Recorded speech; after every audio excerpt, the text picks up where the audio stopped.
السلام عليكم ورحمة الله وبركاته. أهلا بكم حبايبي في مطبخكم قديم وجديد. وحشتوني جدا جدا جدا.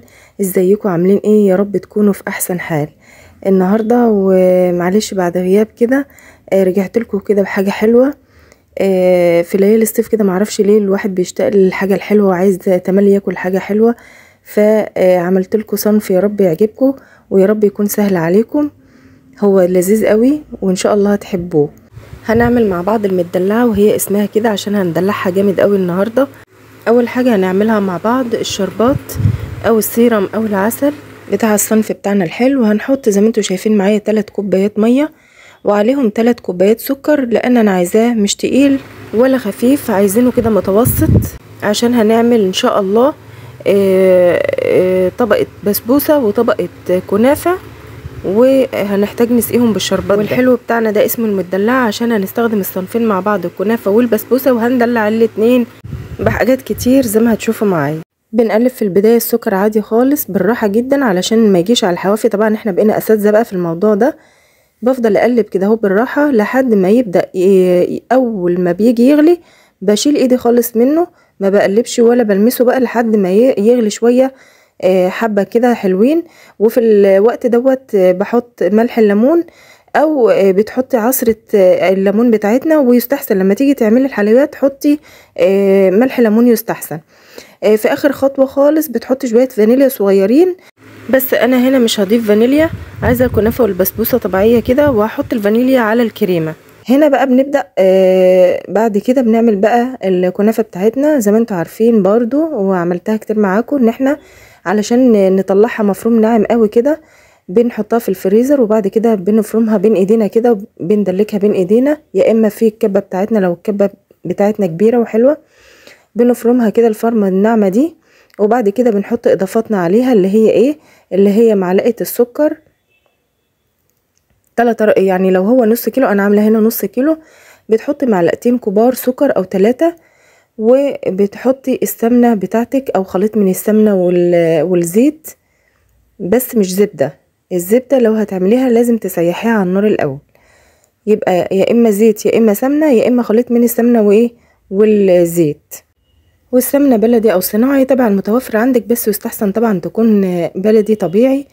اقل كمية ممكن تستخدميها نص كوباية، ممكن تزودي عن كده في حدود ما انت بتحبيه. بتفضلي تدلكي كده، ودي اهم مرحلة في الكنافة، ان انت بتقعدي تدلكيها كده لحد ما السمنة والسكر والكنافة يمتزجوا جدا وكويس قوي مع بعض. بعد كده بتبدأي تفرديها في الصينية بتاعتك، وزي ما انت شايفاني كده بتبدأي تكبسيها كده شوية، مش محتاجة تحطي حاجة تقيلة ولا اي حاجة خالص، لان السكر بتاعنا عامل الربط، فما تخافيش بتطلع متماسكة مع بعضها وجميلة جدا. بتحطيها في الفرن على اعلى درجة، وبعد كده لما تطلع تبع درجة الطروة بتاعتك زي ما انت عايزاها. لو عايزاها طرية بتسقيها وهي سخنة، الشربات سخن. لو عايزاها بتقرمش شوية سيبيها شوية تبرد، وسيبي الشربات شوية يبرد واسقيها زي ما انتوا شايفين معايا كده. انا سبتها شوية تبرد كده وبعدين سقيتها بالشربات. وخلي بالك الكنافة الفاضية دي ما بتاخدش وقت معاكي في الفرن كتير، يعني ربع ساعة تلت ساعة وبكوني مطلعاها. دايما بتلاحظيها علشان ما تتلدعش منك. بعد كده بنيجي للبسبوسة. احنا المدلعة بتاعتنا هنعملها طبعا من دورين، دور بسبوسة ودور كنافة. عملنا كده قالب الكنافة، هنعمل بقى قالب البسبوسة. عندي هنا زي ما انت شايفة الكوباية المعيارية بتاعتي دي، هي عيارها بالظبط بالكوبايات، كوباية وربع من كوبايات الشاي، لكن كوبايات المية هي قد كوباية المية بالظبط العادية، كوباية المية الكبيرة. هنا انا حطيت زي ما انتوا شايفين كده دقيق البسبوسة او السيمولينا او السميد. انا جايبه نص كيلو، طلع 3 كوبايات، خدت انا كوبايتين. دول المعيار اللي انا هعمله عليهم نص كوبايه سمنه. الكوبايه اللي في ايدي دي نص المعيار الاخضر، الكوبايه الخضراء اللي كانت في ايدي، يبقى ده نص كوبايه سمنه. هقلب كويس قوي وابس كويس قوي دقيق السيمولينا مع السمنه دي اول خطوه.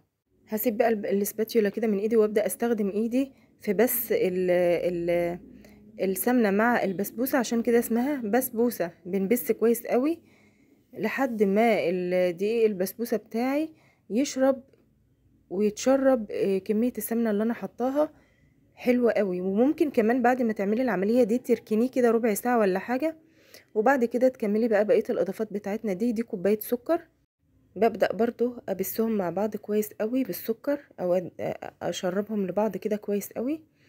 بحط بقى بعد كده كوباية لبن، بضيف بقى اللبن، واول ما اضيف السوائل معايا اللي هي اللبن بقلب كده بس امزج المكونات مع بعضها، ولا بعجن ولا بقلب كتير ولا اي حاجه. خلاص المكونات كده اهو بالاسباتيولا اهي حتى مش بايدي، بقعد اقلب كده شويه لحد ما خلاص اتاكد ان كله اندمج مع بعضه. بجيب الصينيه بتاعتي حطيت فيها ورقه زبده عشان هنقلب البسبوسه تكون سهله معانا في القلب. برضو بدهنها ماده دهنيه، سمنه، زيت، اي حاجه زي ما انت عايزه، يستحسن ان تكون سمنه. وبعد كده بقلب الخليط بتاعي في الصينيه واسويها. وزي ما انتوا شايفين كده المقادير معايا مظبوطه جدا، بتتفرد بكل سهوله معايا. لو هي بتلزق في ايدك ممكن تبلي ايدك شويه ميه. بعد كده لازم تضربيها كده كام ضربه كده في بالصينيه كده علشان تحاولي اي فراغات تروح. وبتحطيها في الفرن على درجه حراره برضو فوق اعلى من 180 بشويه، يعني ممكن 200 او 220. يعني ما بتعملهاش على المتوسط ولا حاجة، بتعملها على شوية عالي. طلعت معانا كده من الفرن اهي بعد مثلا تقريبا نص ساعة، وهي سخنة نار كده، والشربات سخن نار برضو. وبعد ما بتسقيها الشربات كده بتغطيها، وممكن تدخليها كمان الفرن وهو سخن كده طبعا مطفي. شوفوا بقى عوامل نجاح البسبوسة، ان انت تيجي تحطي عليها الشربات تلاقيها بتشرب كده زي السفنجة، بتشرب منك الشربات، تحطي تشرب الشربات، تحطي تشرب الشربات، لحد ما تلاقيها اكتفت خلاص بكمية شربات معينة. واسمعوا كمان صوت التش دي معايا كده تطمني ان هي ناجحة كده معاكي البسبوسة. كده خلصنا الكنافة والبسبوسة بتاعتنا. نبدأ بقى في الخطوات التانية. نجيب قالب الكنافة اللي احنا عملناه، نقلبه كده في قالب التقديم بتاعنا، وهنكون مجهزين معانا كريمة ضربينها مع لبن او مية متلجة بالمضرب، او كريمة سايبة من عند العطارة، او كريم شانتيه اكياس مع اللي هي العبوات اللي بتتباع جاهزة. ونبدأ نفردها على الطبقة كده حلوة على الكنافة بتاعتنا، يعني في حدود نص سنتي كده. وبعد كده بنحط عليها قالب البسبوسة اللي احنا عملناه. وطبعا هيبقى سهل معاكم ان انتوا تطلعوه من الصينية، علشان احنا حاطين ورق الزبدة كده، حطينا البسبوسة اهي. هنحط عليها بقى طبقة كريمة برضو اتخن شوية من اللي في النص، هنفردها فردة كويسة. هنعمل بقى مع بعض اخر حاجة من المكونات بتاعتنا، وهي الكراميل.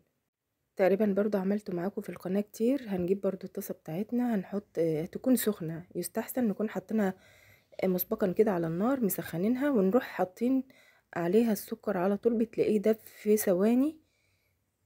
وبعد كده بتقدري تقلبيه، وبتبدأي من الحواف الأول زي ما انتوا شايفين كده، بتدخلي الحواف جوه وتبدأي تقلبي بقى عادي، بتلاقيه ساح معاكي كله. بتبدأي تضيفي كمية المية معلقة معلقة، وتروحي مقلبة سريع جدا زي ما انتوا شايفين معايا كده. بكون مجهزة بقى قبل كده معلقتين مية برضو فيهم معلقة كبيرة نشا، او على قد الكمية بتاعتي. انا طبعا مش هحط النشا كلها مرة واحدة، انا هفضل احط لحد ما اوصل للقوام اللي انا عايزاه. زي ما انتوا شايفين معايا كده النشا في ايد اهي، والمضرب في ايد، بضرب كده بسرعة، واشوف القوام اللي انا عايزاه لحد ما اوصل له. وكده اقدر احدد كمية النشا اللي انا ممكن اضيفها للكمية، اي كمية انا بعملها. اهو زي ما انتوا شايفين كده انا لقيت القوام كده كويس معايا اهو، عشان يقدر يتفرد معايا بسهولة، لانه لسه هيبرد ويجمد عن كده. هجيب بقى الكمية اللي انا عملتها بعد ما بردت، واضيفها على الكريمة اللي انا فردتها على طبقة البسبوسة الاخرانية.